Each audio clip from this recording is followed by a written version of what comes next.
Hey friends, Dry Socket here. So we took a look at my starter shotgun, my starter rifle. We might as well take a look at my starter pistols.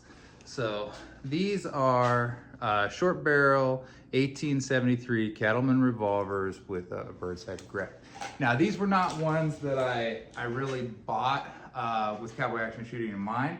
They were guns that I bought a while back because this Birdshead just looks cool, and I was like, I want to get into doing kind of some of this revolver shooting and whatnot. So I bought these. Well, I bought the one, and I took it out to the range a couple times. Had a lot of fun with it. And then when I decided to get into cowboy action, I was like, well, I have this one. I might as well, just get one for the other holster there. And I ended up with two of these. So they're not sequential serial numbers or anything like that, but they're exactly the same make and model. They look good. They're a fun gun to shoot. But for cowboy action, even with the short distance to the targets, the short barrel, really it's really easy for me to miss with these. Is what I'm saying. I haven't done anything to these as a result of that. Well, the main thing I did to these is buy vaqueros. So I shoot vaqueros now, but I still love these. I keep these in my Jeep as a backup if something goes wrong with a revolver and I'm shooting 38. This is my backup 38. They are the 73, so you have to half cock to release the cylinder here. Couldn't think of what I was trying to say. And then from there, 1 click, 2 click, 3 clicks. So these are 3 clicks.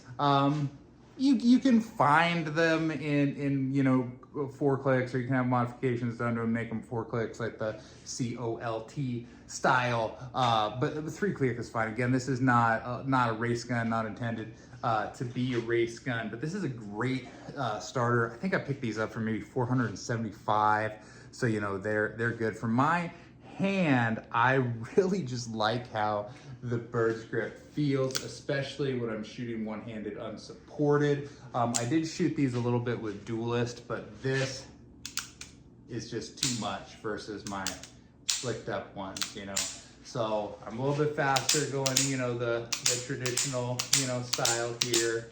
But yeah, it's a good gun. These are good starters. I would get them in, I think it's 4.62 is the barrel if you're looking at that. And then really the plow versus the Birdshead is really gonna be a shooter preference and what feels good for your hand. I have pointed out the Colt single action army clones.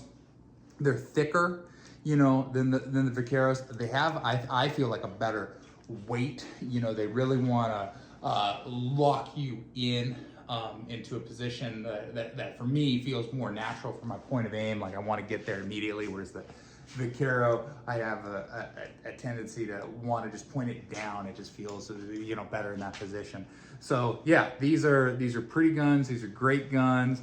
They would be a fine pair to start shooting cowboy action with, but this is not, at least barrel length wise, the pair that I would recommend shooting. They also, you might have seen some of my videos that feature the Stallone Expendables, which is this in a 45. It has the plow grip, but it's the same length, and no front sight. And yeah, that's the rest of my starter gear. So now you've seen it all, and we'll move into what I'm gonna call the Buy Once, Cry Once series. The guns that now that I have started cowboy action, that I bought with the intention of being able to compete.